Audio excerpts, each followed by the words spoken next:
It's Monday, and the Dolphins are hosting Terron Armstead on a free agent visit today. Get in. The hype train's leaving the station, and also we're going to take a look at some of Chris Greer's tendencies in the pre-draft process from a trades perspective, as well as assessing the Dolphins' first week of 2022 free agency. Locked On Dolphins. Tap in. Let's ride. You are Locked On Dolphins, your daily Miami Dolphins podcast, part of the Locked On Podcast Network, your team every day.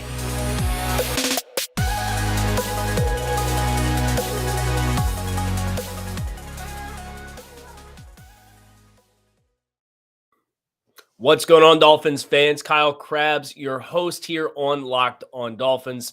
I'm the director of scouting at thedraftnetwork.com, a lifelong Miami Dolphins fan.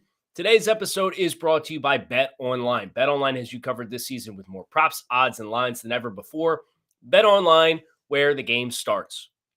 I want to thank you guys for making Locked On Dolphins your first Miami Dolphins listen of the day. It is 7:25 a.m. on Monday, March 21st, 2022. And the report was made yesterday in the afternoon that the Dolphins are going to be hosting Terron Armstead locally in South Florida today. Today is the day we've been waiting for. Today is the day that so many people have been biting their nails, worried about what's quote-unquote sleepy Chris Greer doing, not making any moves. Dolphins have signed plenty of players. But if you ask me at the top of the offseason what the number one need was on this roster, I would probably tell you it was offensive tackle. There's been no traction on that front just yet.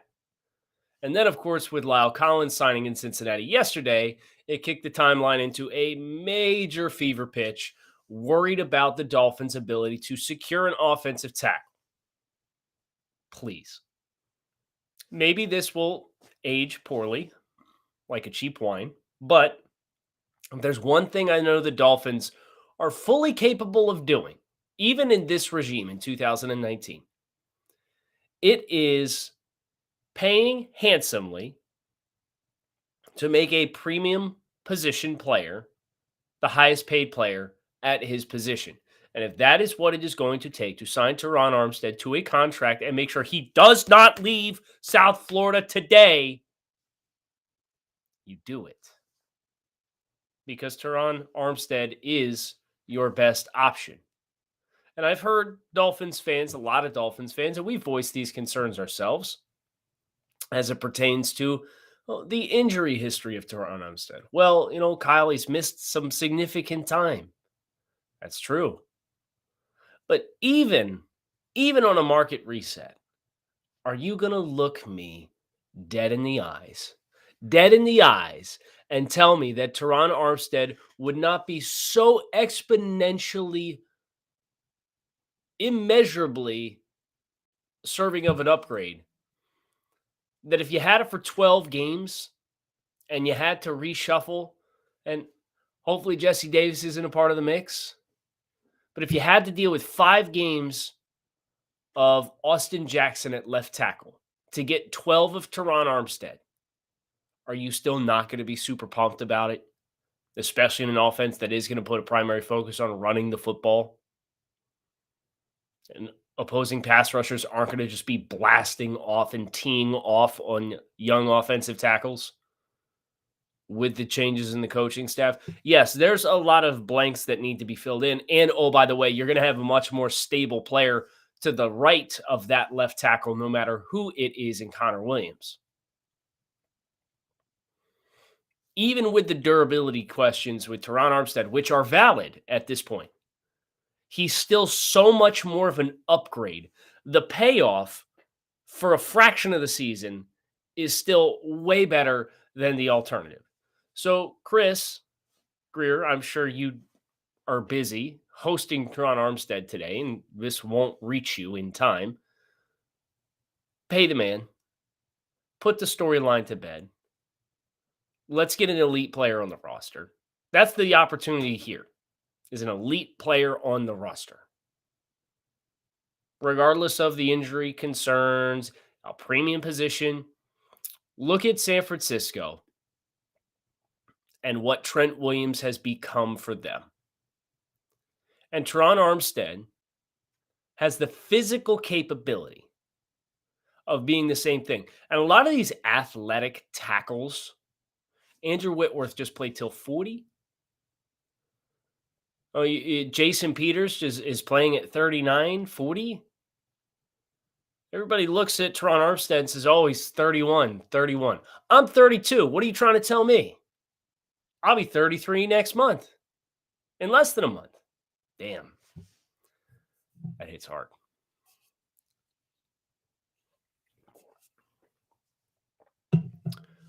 We shouldn't be signing Terron Armstead worried about long-term shelf life. Let's focus on a 3-year stretch.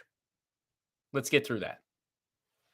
And that's what we have the opportunity to do with Terron Armstead on a visit to South Florida today.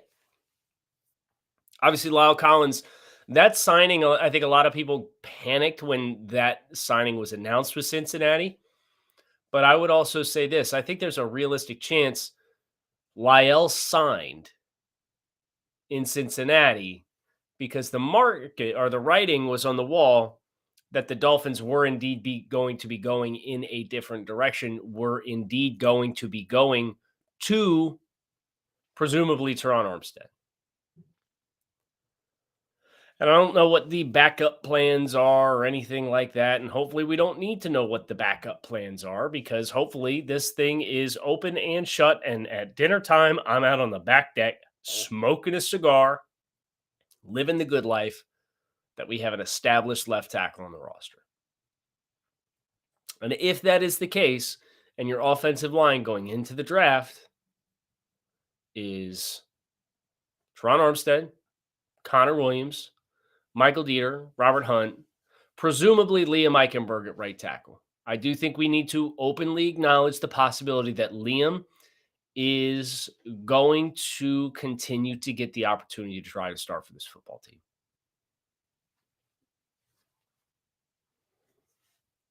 And if that's the case, you're looking at maybe an upgrade opportunity at center.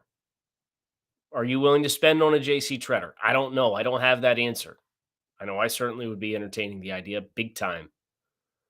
Because if your right guard over includes Terron Armstead, Connor Williams, J.C. Tretter, and Robert Hunt, I'm ready to put a tight end next to whoever's at right tackle and call it a day. And let's go get it. Let's go strap up. Let's go pound the rock.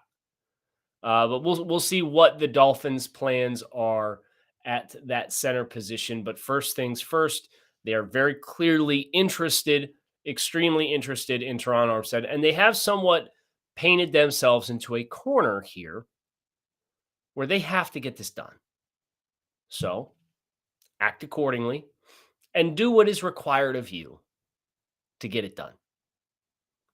The reports of apprehension of Armstead and not wanting to be in Miami, I'm fairly certain Terron Armstead was holding out hope that the New Orleans Saints would choose to trade, that Deshaun Watson would choose to be traded to the New Orleans Saints. And that if that were to happen, the Saints would figure it out to bring Terron Armstead back. That did not happen, and now magically Terron Armstead is opening himself to visits in other places, with stop numero uno being the Dolphins. Go take care of business. If you want to take care of business in your life, got to make sure you get yourself some Built Bar. Built Bar is a protein bar. Tastes like a candy bar. These things are high in protein, high in fiber, low in calories, low in sugar. They have 100% chocolate on all of their bars. They are absolutely, positively delicious. And right now, you can visit Built.com. Use promo code LOCK15 and save 15% off your next order. That is Built.com. Promo code LOCK15 to save 15% off your next order of the world's most delicious protein bar. But thank you guys for checking out the channel. I don't know if you're watching on YouTube or if you are just listening in your podcast feed. You have a special treat if you are on the YouTube channel. We're recording in the zoo. I have a bunch of jungle cats behind me, aka my 2 house cats. meandering around in the background, which is a little distracting. So if you see me staring off into the distance, it's because the monitor's over here, and monitor's over here, and the camera's here. And I'm just making sure I got a new layout for my office down here, and I want to make sure they don't get into anything they're not supposed to. But definitely check out the channel if you haven't. It's a lot of fun. We get at least 3 videos up a week. Hope to do more, but this time of season for me over at the Draft Network with our draft study stuff is admittedly crazy. So there's sometimes where it's like, man, I got to hammer out the audio and get back to it. So the Dolphins got to hammer out this Terron Armstead and get back to it too, if we're being honest. But here's in my reflection over the weekend, because I'm sitting here and I'm listening to the reports, and obviously there's no movement with Armstead, and Collins is visiting in Cincinnati, and you're kind of listening, and you like Barry Jackson's pretty in the know. And Barry's like alluding to the Dolphins are working on some stuff without openly saying like the Dolphins are working on some stuff. Well, but the way he was wording it was like the Dolphins do have, it's like having contingencies. And my mind is sitting there and I'm like, okay, what does that mean? And it got me reflecting on an area of the Dolphins that I think we need to be mindful of in this press towards the draft, because they have a pretty strong track record of making trades that shake up the draft. And you think about each of the 3 seasons, this is the 4th offseason that Chris Greer is in unquestioned control as the GM of the roster. In 2019, they traded back out of the early 2nd round to the end of the 2nd round, and then traded for quarterback Josh Rosen on draft night. That's the most extreme example, but it's also the Dolphins took over, or Chris Greer took over, like at the end of January, early February. So not necessarily having established control. You're a little bit more focused on assessing your own roster and really trying to get creative to strip down those bad contracts. Okay. No, they made a move. 2020 draft was shaken up very early in the process because in September they traded Laramie Tunsil for a king's ransom. Obviously, we're still reaping the benefits of that trade now. 2021, the Dolphins trade back from 3 to 12, and then up from 12 to 6, and create an entire tumble of the top 10 on the mock drafts, putting San Francisco in a position to eventually draft quarterback Trey Lance. So we have examples of the Dolphins making trades in the draft order. We have examples of the Dolphins trading players, and we have examples of the Dolphins trading for players. And as I reflect on that, and I'm thinking about this Dolphins, and I've already made the appeal. 29, I think, would be much better served if you can find a player that you can trade to get an established NFL talent in-house. Of course, that can be easier said than done, and one of the primary candidates for potentially doing so is Calvin Ridley, who's suspended for a year because of gambling on the game, while as an active member of a team. So, I look over at Seattle with their wide receiver position, maybe, but I was also sitting there thinking about like, what offensive tackles do they find they can get a better market for that they would feel are worthwhile upgrades and starters, while also acknowledging like they probably tried to get it done. It sounded like they tried to get it done with the Cowboys and Lyle Collins, but the Cowboys ultimately wanting to cut Lyle Collins and designate him as a post-June 1st cut to save the most amount of cap as possible tells me that the cap implications were as important, if not more important, than any offer the Dolphins were going to give or any team was going to give, unless you could absolutely positively blow them out of the water. Now, you're going to pay for it now because Collins was 3 years, $30 million if you traded for him. I'd be willing to bet Terron Armstead, if the Dolphins get a deal done today, signs for more than double that money. but you keep your draft pick so you can kind of play that game. Okay, who can we get or what else can we get? But I'm just sitting here thinking and reflecting like Greer has a pretty consistent track record of making moves and making splash plays that are more long-term motivated. I think is probably the right word, because last year's trade, you got an extra first round pick in 2023 when you netted it out and it was all said and done. The year before, you traded away a player who was due a massive contract. The Tunsil contract ended up being over $20 million per season from the Houston Texans, but set you up for 2 years worth of draft selections. And then the Rosen trade, while that was a trade that cost you capital for a player who did not ultimately pan out, the thought process was this is a relative cost, low swing of the bat to try to skip the line in needing to invest early in a quarterback if we can hit with this kid. Didn't work, but it was a long-term scope at a premium position. So that's something I'm going to continue to be workshopping, but I do think that's kind of an interesting subplot that, like, I don't know that we've openly acknowledged there's been very consistent examples of the Dolphins making big trades in this pre-draft process. And here we are, and it is March 21st, and the draft is 6 weeks away. And there's been some moving and shaking. There's been plenty of big signings made.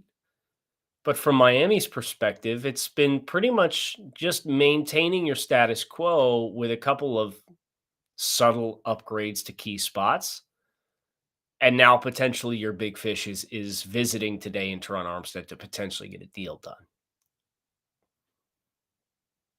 And we're going to need that contract to get done, because the last thing that I want to talk to you guys about is the Dolphins offseason to this point and how I would personally grade it. But listen, we're recording today. I don't know about you. Eyelids are a little heavy. That's why I got my energy beverage here to make sure I'm kickstarting my day off right. But I stayed up late last night, making up from work for spending Sunday watching some college basketball, because the tournament is finally back upon us. From all the latest odds, contests, and player props, BetOnline.net is the number one source for all your sports betting needs and info. BetOnline remains the best spot for all your sports scores, podcast news this season. But it's not just basketball. BetOnline is your continued source for all your sporting wagering information needs, including live betting and your favorite Vegas casino games. Head to the website today or use your mobile device to learn more about the trends in action. BetOnline, where the game starts. As I already teased, if you are watching the channel today, I hope you are enjoying the feline trapeze act behind me, which right on cue fell down off the bar here in the background. So yes, but the Dolphins offseason to this point in time, specifically the signings through the first week. Remember, a week ago today was the Dolphins and the NFL's opening of the negotiation window, I think is the proper phrase. You don't want to call it a legal tampering period, because if it's legal, then it's not tampering. And I know that's the popular phrase for it, but it really just doesn't make sense to be called that. So the Dolphins negotiation window a week ago today. And what we've seen is a lot of movement from the Dolphins, but I would be lying. Let me start by saying this. I like a lot of what they have done. I like that they have made the concentrated effort to retain their talent.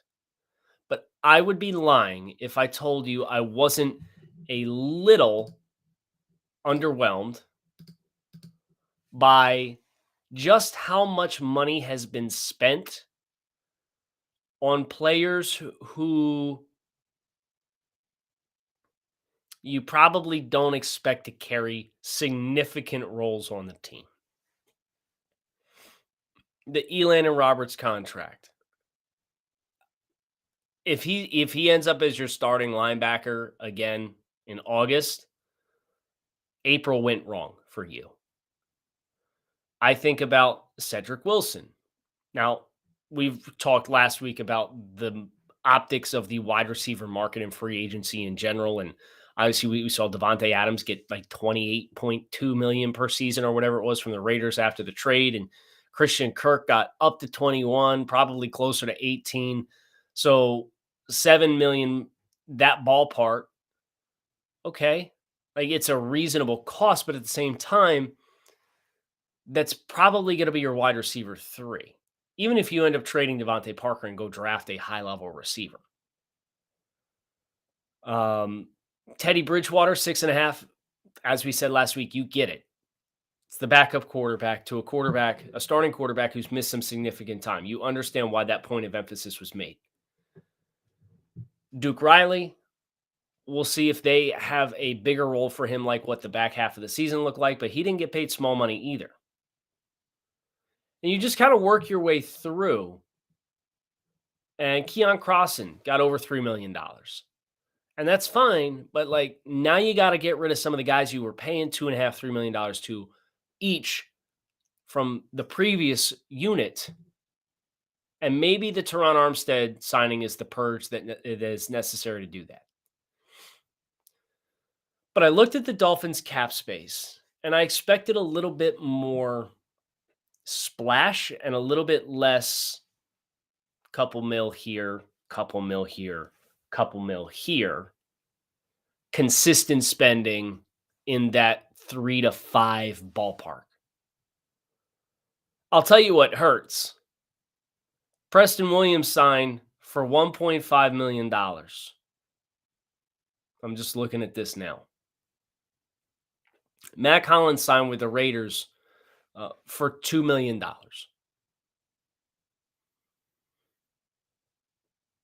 I don't know what planet Preston Williams is a better option for $500,000 less. You could have easily made the Matt Collins thing work. I don't know what the motivation was there. Here's the other side of the coin. I can appreciate what the Dolphins have done with a couple of their key players, Mike Gesicki and Emmanuel Ogbah. The Dolphins have, over the course of the past 10 years, been a team that has painstakingly seen their own developed talent leave and go somewhere else to be impact starters. The Dolphins are not letting the growth experienced by Ogbah and Gesicki over the last 3 seasons be the benefits that are reaped for someone else.